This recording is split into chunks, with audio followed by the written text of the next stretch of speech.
Part 1. You will hear a conversation between a man and a woman as they discuss a holiday. First, you have some time to look at questions 1 to 5.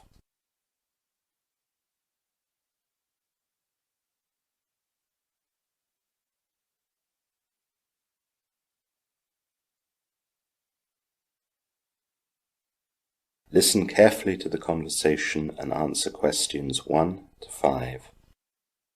Good morning. My name is Keith Waters. I'm interested in finding out about certain type of holiday. Would you be able to help me with that? Welcome to Sunshine Tours Agency. My name's Penny.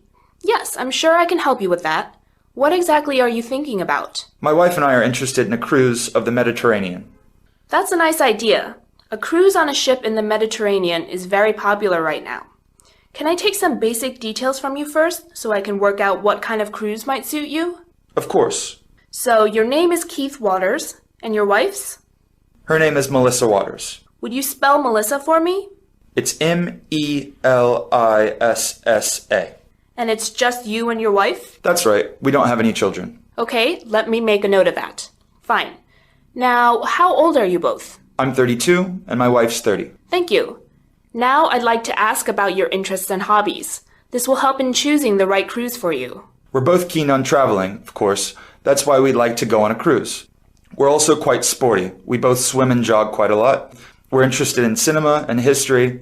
Melissa is also a keen fiction reader, but I prefer nonfiction. What kind of budget were you thinking about? We can spend between $7,000 and $11,000 on the trip. As cheap as possible, of course, is best. Right. I've got all that down. Now, I need to know when you'd like to go on your cruise and for how long. Our holiday window starts on the 1st of July and ends on the 16th of July. Okay. And as for length, we'd like to have at least 14 nights on the ship. Thank you. I'm sure that'll be possible. Before the conversation continues, you have some time to look at questions 6 to 10.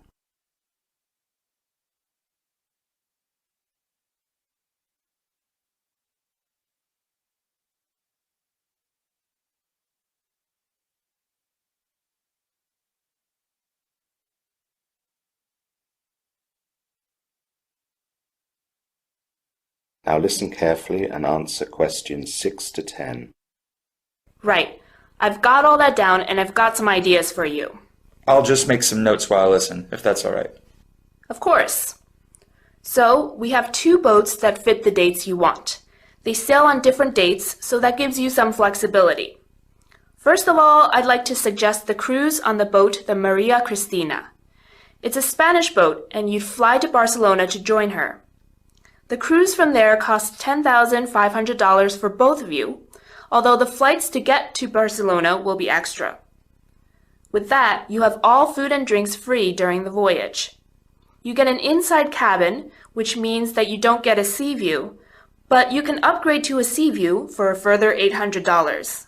They have a cinema on board with different films every night, and there are also lectures on the places where you will be visiting. There are also classes that you can do, for example, painting, cooking, art appreciation, and others. That's just in our budget, but an upgrade would put us over. Yes, you'd have to do without the upgrade. Travel insurance is incorporated within the price, though. What about the next one? That's the Sea Queen. This is also a Spanish boat, but it sails from Marseille in France and follows the same route as the Maria Cristina. Barcelona is the last stop before arriving back in Marseille. This costs $9,000 for both of you, but this includes the return flights to Marseille. With this package, you do get a sea view, and food is inclusive throughout the voyage. All drinks excluding water are extra, though. There are fewer things going on. There is a cinema, but there are no lectures or classes. There is a swimming pool and gym, though, so you'll be able to keep up with your exercise. That's quite a lot of information, so I'd better get back and speak to my wife. She can come back here with me in 2 days, so I'll expect we'll have chosen which boat to go on by then. We can talk further details when we come in then. That's great. See you in 2 days. Yes, see you soon. That is the end of Part 1.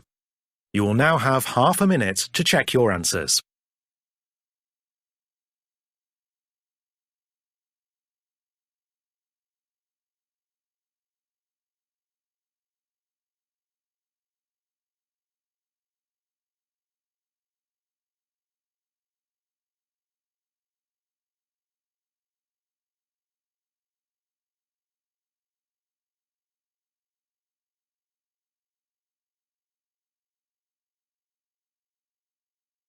Part 2.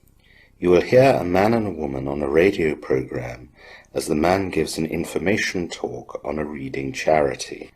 First, you have some time to look at questions 11 to 15.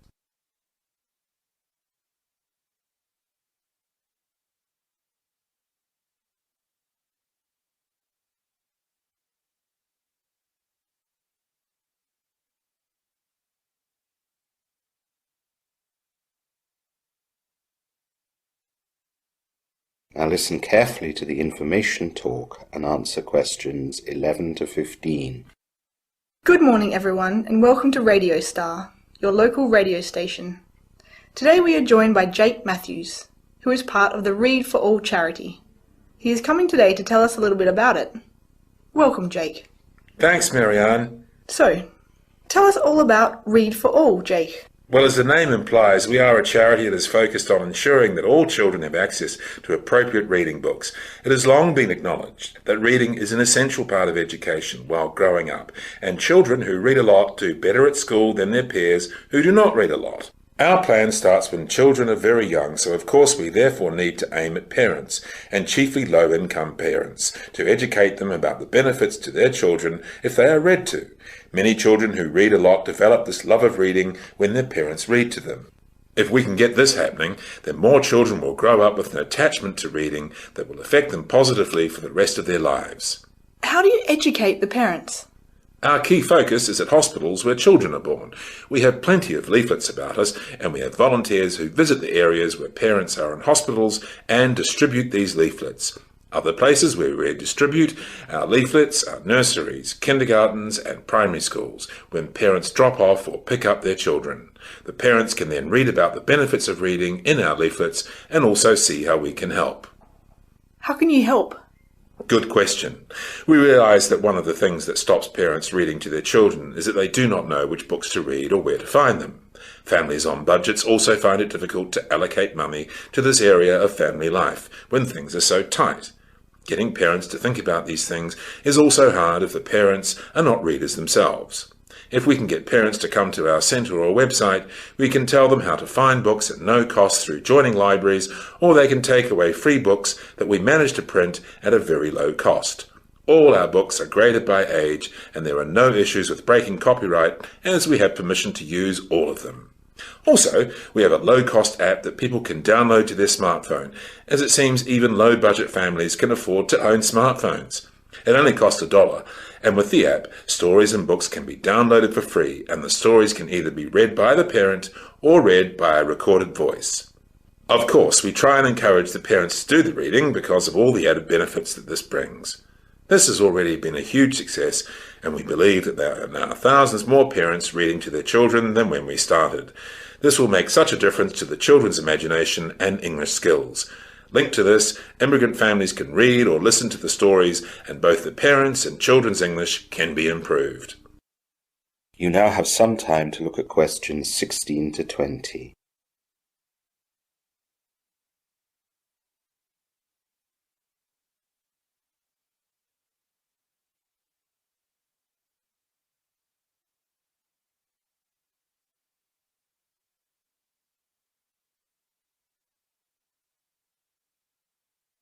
Now listen to the rest of the information talk and answer questions 16 to 20. How do you fund all these activities? We only manage to operate because of generous donations. We get no official help. We have one particular donor who supplies the funding for at least 60% of our needs, but the rest all comes from the public. We have various ways that we try to raise funds. We run car boot sales, special dinners, and other similar activities. We also ask people who use our products a lot to make a modest and optional donation, if they can afford it. Do you get enough money each year then? Not always. Sometimes we make a little more than we need and sometimes a little less, but at present it all evens out in the end. We'd do better with more money though. I'm sure many of our listeners would be keen to help out. How can they find out how to get money to you? Thanks very much for the suggestion. We have a website called readforall.com. There is an icon on the home page labelled Donations. If any of your listeners click on that, they will see the process of how to make a donation. This will probably be more convenient than sending money by mail or trying to find one of our centres. Thanks very much to anyone who does this. I'm sure you'll get a good response. I'd like to tell you now a little about volunteering, as we've received some questions about that. Of course. We cannot afford to pay a salary to anyone who comes to do any work for us, although sometimes we can pay for some modest expenditure incurred for travel from where people live to our centres if we can get receipts. This will all be explained in our volunteer leaflets that can be picked up at our centres or found on the website, but I just wanted to make this clear up front. Now I'd like to let people know about where to come if they'd like to volunteer. The best place is to come to our town centre offices. To get there, you need to travel to the city centre and go down Ballard Street, which comes off the roundabout in the town centre. Go down Ballard Street and take the second right. You'll recognise the turning as there's a cinema on the corner. Across Ballard Street from it there is a police station, so you go down the road on this turning for around 100 metres. On the left are our offices above a car dealership. It's pretty easy to find us. If you come by car you can park on the street, and there are of course lots of buses that go to the town centre. If you can't find us, give us a call or ask for directions to the main town post office, which is right opposite our offices.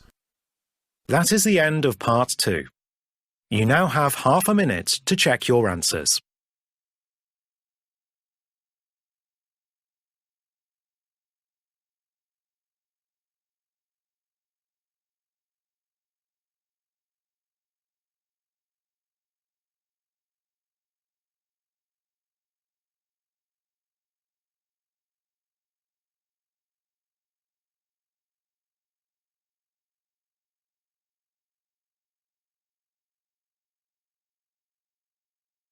Part 3. You will hear a university teacher and 3 of his students discussing the students' upcoming economics essays. First, you have some time to look at questions 21 to 25.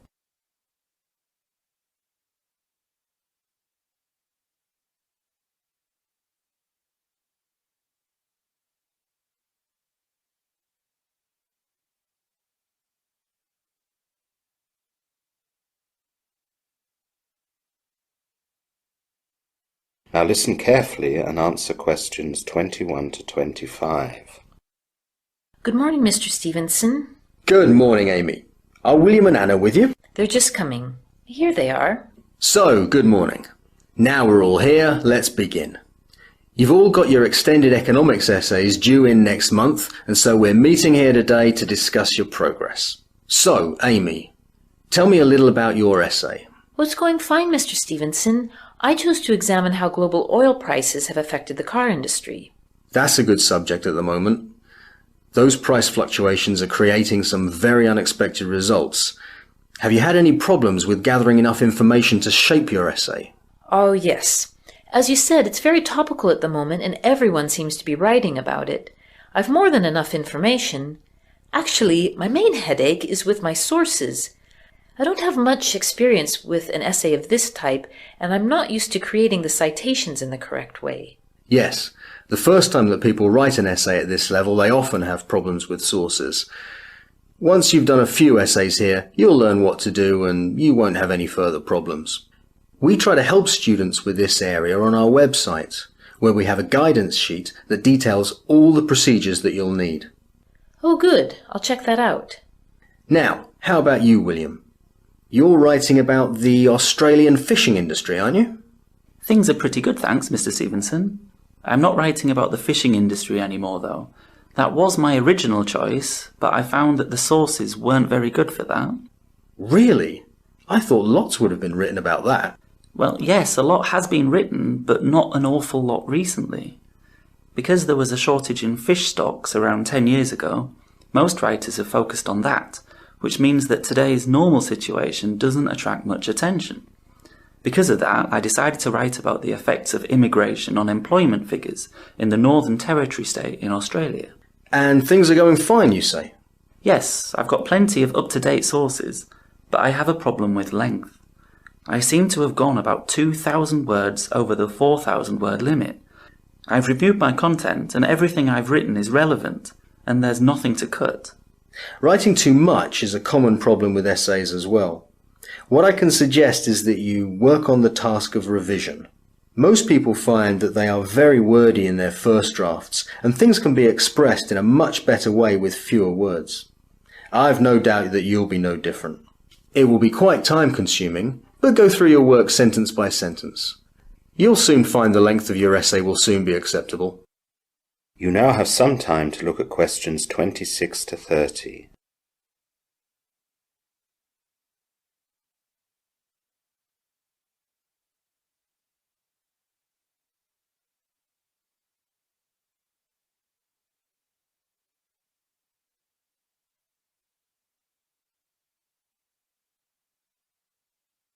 Now listen to the rest of the discussion and answer questions 26 to 30.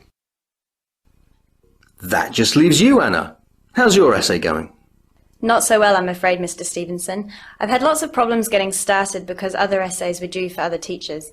When I was finally ready to start your essay at the beginning of this month, I got ill and I spent quite a few days in bed. I even went home to my parents' house so I could recover properly. Oh dear, that's quite serious.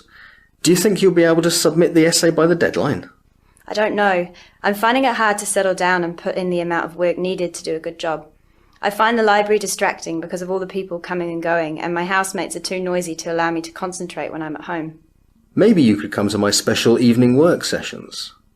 It's just a quiet time when students who find it hard to work independently at home or in the library can work without being disturbed. I'll be there as well, so if you have any questions, you'll have no delay in getting an answer. That's a good idea, Mr. Stevenson, but what I really need is an extension, so that I can really do a really good job on the essay. That shouldn't be a problem, Anna, but we have to follow the department rules on that. They specify that you need to supply a doctor's note for what you're asking for. If you can do that, then I will fill in the application form for you and approve it. Oh, I didn't think of that. I'll need to go back and ask for it. It shouldn't be a problem. Doctors in this town are used to providing them to support extension applications for students. Okay. Now, are there any other problems about the essay? Well, there are a few things. I'm still not sure about a good subject. I was looking at a couple of things and I found good resources on both of them. My first idea was looking at how tax breaks offered by the Australian government can stimulate overseas investment. That sounds as though it has possibilities. Yes, but it got rather overcomplicated, as tax often is, apparently. So what else have you thought about? I was stuck for quite some time. I researched a lot in the library and online, but as I said before, I found it hard to concentrate. You should have come to see me. I told you at the start that it was fine to get advice from me for choosing a topic. I know, I just felt I should do it on my own. In the end, I looked at a historical overview of imports and exports between Australia and New Zealand.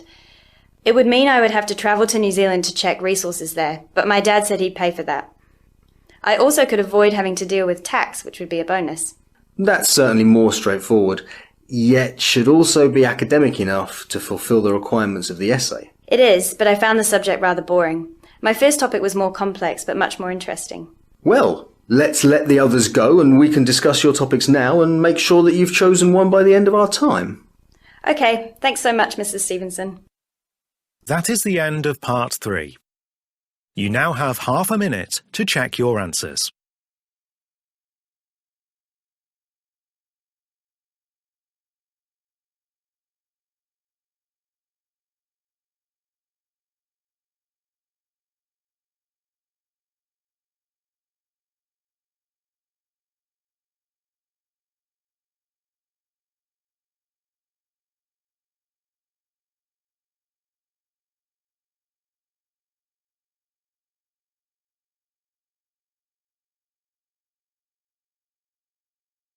Part 4.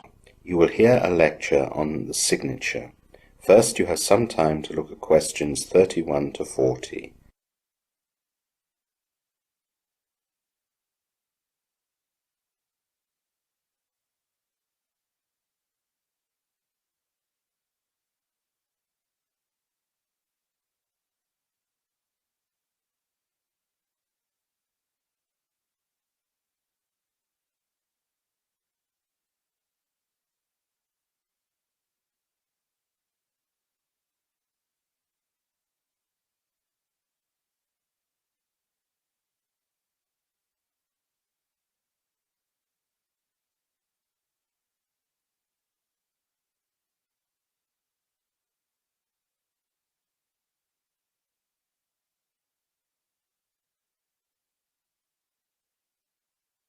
Now listen carefully and answer questions 31 to 40. Hello everyone. Today in this lecture we're going to look at the signature and how today the e-signature has developed. In a culture of literacy and documentation, people obviously have always needed reliable ways to identify themselves and to be identified by others. This could be for creating charters, contracts or wills, or for witnessing a document. Signing one's name by hand on paper has become the authoritative convention for this, and one that is closely aligned with our own sense of identity. In addition, signatures are important in legal documents, since by signing a paper document, the contents can become enforceable against the signatories. The Sumerians, in the 5th to the 3rd millennia BC, are considered the originators of writing, and these ancient people also developed ways of authenticating who wrote things. The Sumerians created seals, or intricate works of art carved in clay tablets, to identify possession.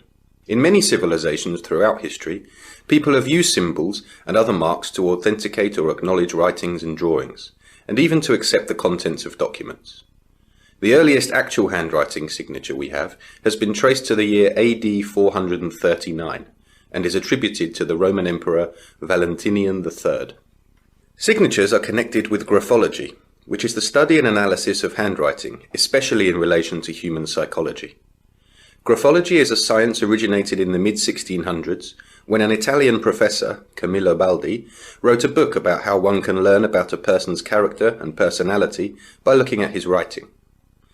After the book was published, the study acquired a large following and spread widely.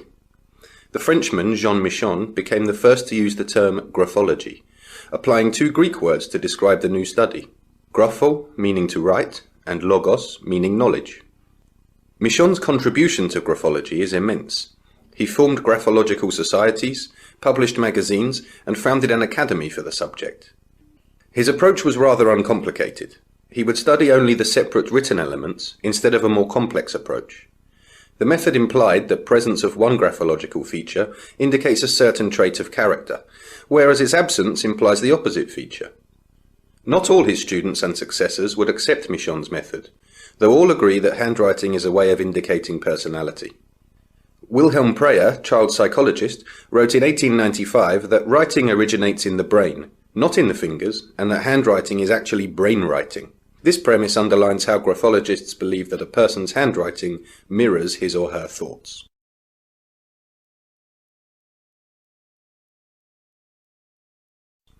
Signatures were of particular interest to graphologists, but technology may now have made the handwritten signature obsolete. Technology companies in the 1980s and 1990s created instruments that let businesses send signed contracts across the globe in seconds. These technologies, now known as fax machines, email, and the World Wide Web, were considered major breakthroughs at the time. However, many people still questioned whether contracts that were signed and shared via fax, email, or internet would hold up in court. This led to what has become known as the electronic signature. In law, the one indispensable characteristic a signature has to possess is that it must physically add something to the document, and that the signature will leave a physical mark or trace upon its surface. Electronic documents do not satisfy this condition, and the signature, like any alteration to an electronic document, does not leave a trace, or if it does, it is at such a microscopic level that it is in practice invisible. It looks nothing like the marks that have been accepted in law as constituting a handwritten signature. In 1996, the United Nations looked into the topic of e-signatures and developed a framework with the purpose of encouraging e-commerce by providing a series of internationally acceptable rules. These rules removed many of the obstacles that had prevented foreign businesses from conducting electronic transactions in the past, and ensured that electronic contracts would legally receive equal treatment to paper contracts going forward. Many online businesses work with a click-to-agree basis. However, the desire for and utility of a handwritten, unique electronic signature is still apparent. Such a tool acts to enhance legal verification and adds a human touch to otherwise impersonal electronic documents and business deals. To fill this gap, lots of electronic signature software can now include options for the signer to provide a hand-drawn personal electronic signature. That is the end of part 4. You now have half a minute to check your answers.